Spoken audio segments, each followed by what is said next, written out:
ओम शांति।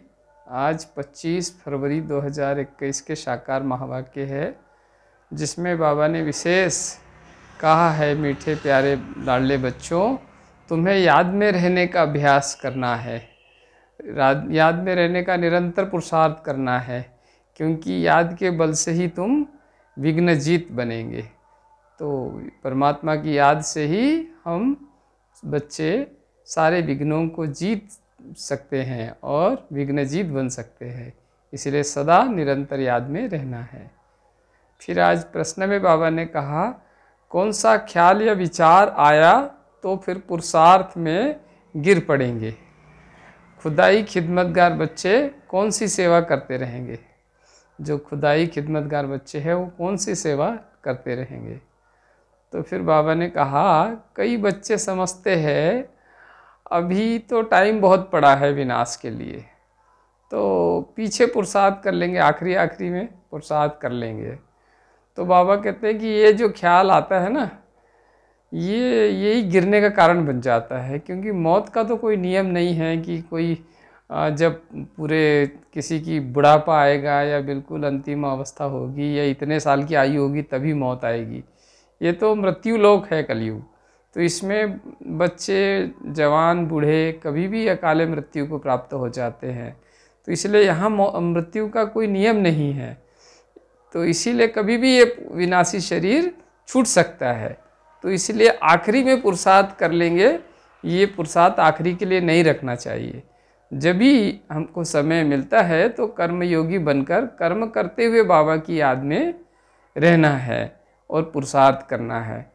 बाबा ने फिर समझाते हुए कहा कि कल कल करते काल खा जाएगा, कल कल करते मर जाएंगे।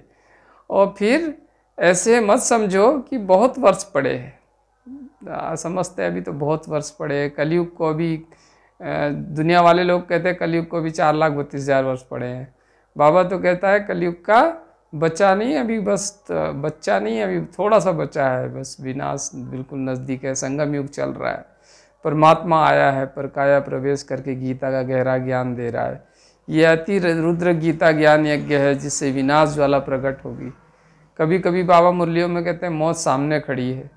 तो ये पिछाड़ी में जो गैलप करने का जो विचार है ना, यही गिराता है। फिर ये आलसी अलबेले बना देता है। ये जैसे थक हार के जो बैठ जाते हैं ना, उनका विचार ये हो जाता है कि देखेंगे, सोचेंगे, कर लेंगे, हो जाएगा, बाद में कर लेंगे, अभी तो समय पड़ा है।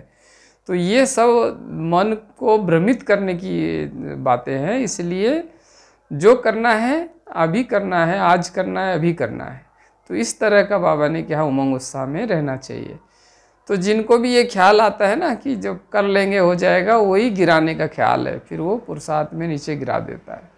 तो जितना हो सके याद में रहने का पुरुषार्थ करते रहो, श्रीमत पर अपना कल्याण करते रहो। परमात्मा की जो श्रीमत हमें मिल रही है उसमें अपना कल्याण करो, और दूसरों के भी कल्याण के लिए सेवा भाव से जो भी कर सकते हैं। क्योंकि बाबा ने आज कहा ना, खुदाई खिदमतगार। खुदाई खिदमतगार अर्थात जो परमात्मा की मत पर सर्व आत्माओं की सेवा में जो बच्चे लगते हैं वही खुदाई खिदमतगार होते हैं। तो ऐसे बच्चे रूहों को सेल्वेज करने, अर्थात रूहों का जो बेड़ा या जो बीच भंवर में फंसा है उसको किनारे लगाने की, या पतित दुनिया में जो बच्चे पतित हो गए उनको पावन बनाने की सेवा ऐसे बच्चे करते रहते हैं। तो इसीलिए बाबा ने कहा आज की खुदाई खिदमतकार बन करके सेवा करनी है। तो बाबा ने अभी 2-3 दिन पहले की मुरली में भी 4 प्रकार की सेवा बताई थी, स्व सेवा, यज्ञ सेवा, मनसा सेवा और विश्व की सेवा। तो ये चारों प्रकार की सेवा भी खुदाई खिदमतकार बन के ही हमें करना है। फिर आज बाबा ने कहा, रात के राही थक मत जाना। तो ये कलयुग रूपी रात है, इसमें बहुत कुछ विघ्न, बाधाएं, माया की कठिनाइयाँ आती रहती है।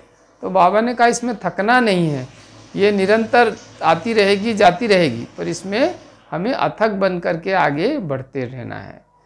थक गए तो हार करके बैठ जाएंगे, निराशा हताशा में आ जाएंगे। तो इसलिए बाबा ने कहा कि हे कलयुग के इस अज्ञान के अंधकार के राही बच्चों, अभी तुमको थकना नहीं है, क्योंकि अभी सुबह की सूरज, सतयुग का स्वर्णिम प्रभात होने को आया हुआ है। अब बहुत समय नहीं है नई दुनिया बनने में, तो इसलिए निरंतर चलते रहो, तीव्र पुरुषार्थ करके आगे बढ़ते रहो। फिर बाबा ने कहा गीता में कृष्ण का नाम जो लिख दिया है ना, उससे सारा रोला हो गया है, क्योंकि वास्तव में गीता तो परमात्मा निराकार शिव बाबा ने सुनाई हुई है। गीता का गहरा ज्ञान तो परमात्मा ने दिया है। कई जगह पर बाबा ने कहा है भगवानुवाच, तो भगवान या परमात्मा तो वो जो सारे संसार को पावन बनाता है, पतितों को पावन बनाने वाला है, जो सारे सृष्टि के आदि मध्य अंत को जानने वाला है, जो सारे सृष्टि का रचयिता है, सर्वशक्तिमान है, वो तो श्री कृष्ण नहीं हो सकते, वो तो एक निराकार परमात्मा शिव है। तो गीता का सच्चा ज्ञान जो है परमात्मा शिव ने दिया है, निराकार ने। कृष्ण ने तो उस गीता ज्ञान को धारण किया और वो उसको धारण करके इतना महान और पूज्य बन गया। तो इसीलिए गीता वास्तव में परमात्मा ने सुनाई है। फिर बाबा ने कहा 7 दिनों का कोर्स किए बिना योग या ज्ञान अच्छी तरह समझ नहीं आता। तो बाबा से या परमात्मा से योग नहीं लगता, याद परमात्मा की तभी ठहरती है जब 7 दिन का कोर्स अच्छी रीति कर लेते हैं। सारी आदि मध्य अंत की बातें समझ आ जाती है। आत्मा, परमात्मा, सृष्टि चक्र, कल्पवृक्ष और मनुष्यों के 84 जन्मों की कहानी, और किस तरह से ड्रामा का राज, ये सब समझ में आता है। और जब आत्मा की पहचान मिलती है, परमात्मा की पहचान मिलती है, तभी आत्मा समझकर परमात्मा को याद करने का रास्ता प्रशस्त होता है। इसीलिए 7 दिन का कोर्स किए बिना किसी का जो मूल रूप से जो संकल्प कंसेप्ट है वो क्लियर नहीं होता। इसलिए 7 दिन का कोर्स बहुत आवश्यक है, और एक बार नहीं और बार बार भी करना चाहिए, ताकि जो बातें कहीं छूट जाती है वो फिर से आपकी बुद्धि में स्पष्ट हो जाए। तो इसलिए 7 डेज का कोर्स जो ब्रह्मा कुमारी ईश्वरीय विश्वविद्यालय के सभी केंद्रों में कराया जाता है, भारत भर में और विश्व भर में, वहाँ जाकर के ये निःशुल्क का कोर्स कोई भी कर सकता है, तो जरूर करना चाहिए। फिर आज बाबा ने कहा गीता में जो ज्ञान दिया है वो गीता में सब ज्ञान भरा हुआ है, और महाभारत में जीवन कहानी है। तो महाभारत में बहुत सी बातें, किस तरह के मतलब परिस्थितियाँ पैदा होती है, किस तरह की स्थिति परिस्थिति आती है, किस तरह से मनुष्य अपने स्वभाव संस्कारों के या विकारों के वशीभूत होकर के और व्यवहार करता है, वो महाभारत में दिखाया है। पर गीता में तो सच्ची गहरा ज्ञान है, सब योग युक्त ज्ञान है, परमात्मा द्वारा दिया हुआ सत्य ज्ञान है, मतलब सत्य की पहचान देने वाला ज्ञान है। तो इसीलिए गीता महान है, सारे शास्त्र से शिरोमणि है गीता। फिर बाबा ने कहा यह गुप्त ज्ञान है, रावण के साथ तुम्हारी युद्ध है। ये ज्ञान गुप्त है, बाबा ने कहा। इसीलिए तो बहुत सारे लोग इसको सुनते हुए भी नहीं समझ पाते, क्योंकि ये गुप्त है। तो जो उस सतयुग की आत्माएं होगी, सतयुग त्रेता की, उनको ही ये ज्ञान समझ आता है, बाकी को तो उनके समझ के बाहर हो जाता है, और उनको लगता है कि इसमें ऐसा है तो ऐसा क्यों है, और वैसा है तो वैसा क्यों है। वो इसमें ही उनके मन में प्रश्न आ जाते हैं और वो उसको समझ नहीं पाते। तो इसलिए एक गुप्त ज्ञान है और गहरा ज्ञान है। ये कोटों में कोई और कोई में कोई विरले ही आत्माओं को समझ आता है। फिर परमात्मा ने कहा कि ये रावण से तुम्हारी युद्ध है, जब तक तुम रावण पे जीत नहीं पाएंगे तब तक तुम्हारा कल्याण नहीं होगा।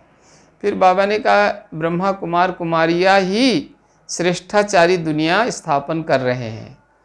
तो ये श्रेष्ठ कार्य हमें, श्रेष्ठ भाग्य बाबा ने दिया है कि इस ऐसी श्रेष्ठाचारी दुनिया बनाने के निमित्त है हम। इसीलिए श्रेष्ठ ब्राह्मण है जिसमें परमात्मा हमारे साथ है। फिर बाबा ने कहा बहुत वर्ष नहीं पड़े हैं, मौत का कोई ठिकाना नहीं है,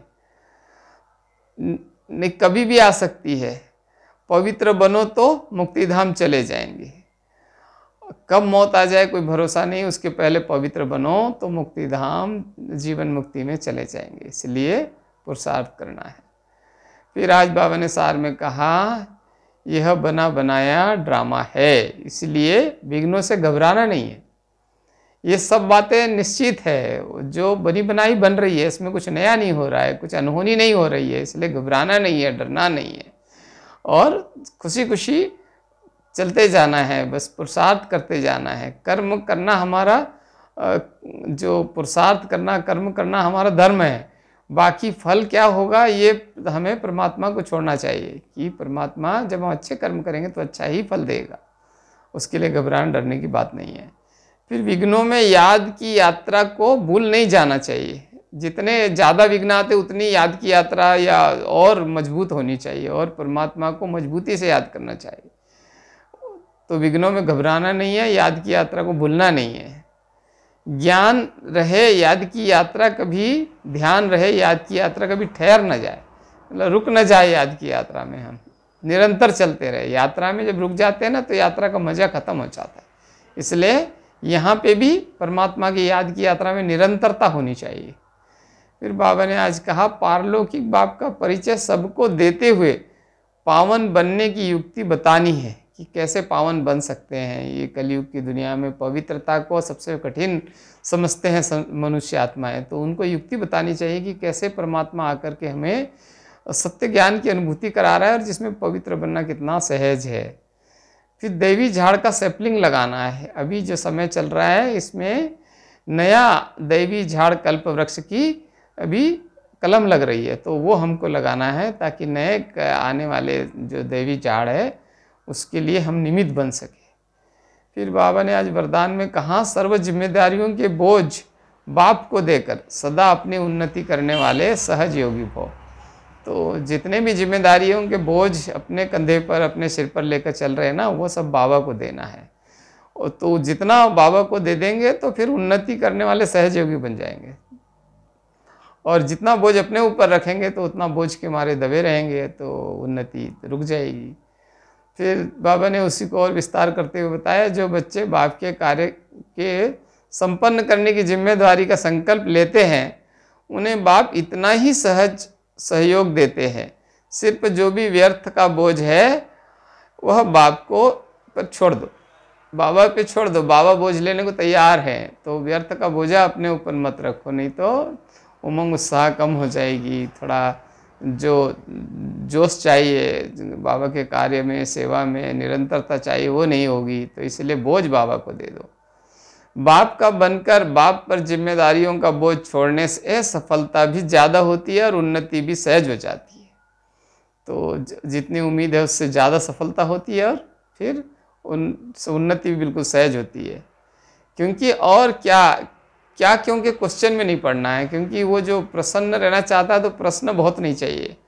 ज़्यादा प्रश्न होंगे तो प्रसन्न नहीं रह सकते, सफलता नहीं होगी फिर। तो इससे मुक्त बनो, विशेष फुल स्टॉप की स्थिति में रहो। तो हर बात में फुल स्टॉप लगाना आना चाहिए। बाबा कहता बिंदु लगाना आना चाहिए। 3 बिंदु का राज भी बाबा ने बताया हुआ है। तो फिर सहज योगी बन अतीन्द्रिय सुख का अनुभव करते रहेंगे। जो बिंदु लगाएंगे, फुल स्टॉप की स्थिति में रहेंगे, तो सहज योगी बनकर फिर अतीन्द्रिय सुख का आनंद लेकर अनुभव में बने रहेंगे। फिर बाबा ने स्लोगन में कहा, दिल और दिमाग में ऑनेस्टी हो तो बाप व परिवार के विश्वास पात्र बन जाएंगे। दिल और दिमाग में यदि ईमानदारी सच्चाई है, तो सच्चाई सफाई है, तो बाप का भी, शिव बाबा के भी और ब्राह्मण परिवार के भी विश्वास पात्र बन जाएंगे। क्योंकि विश्वास पात्र आत्मा को ही सबके दिल की दुआएं मिलती हैं।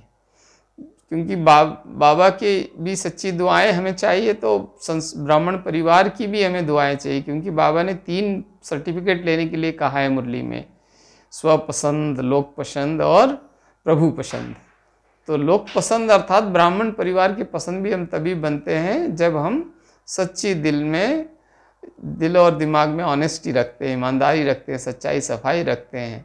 और कहाँ भी गया सच्ची दिल पर साहब राजी। तो बाबा के पसंद भी वही बच्चे होते हैं जो सच्ची दिल वाले होते हैं, जिनके दिल दिमाग में सच्चाई सफाई होती है, जो अपने को निमित्त भाव से चलाते हैं, सदा ट्रस्टी होकर रहते हैं और सदा श्रीमत पर बाबा के मर्यादाओं में रहकर चलते हैं। वही बच्चे बाबा को प्रिय लगते हैं। तो इसलिए बाबा ने फिर आज ये बात कही। अच्छा, ओम शांति।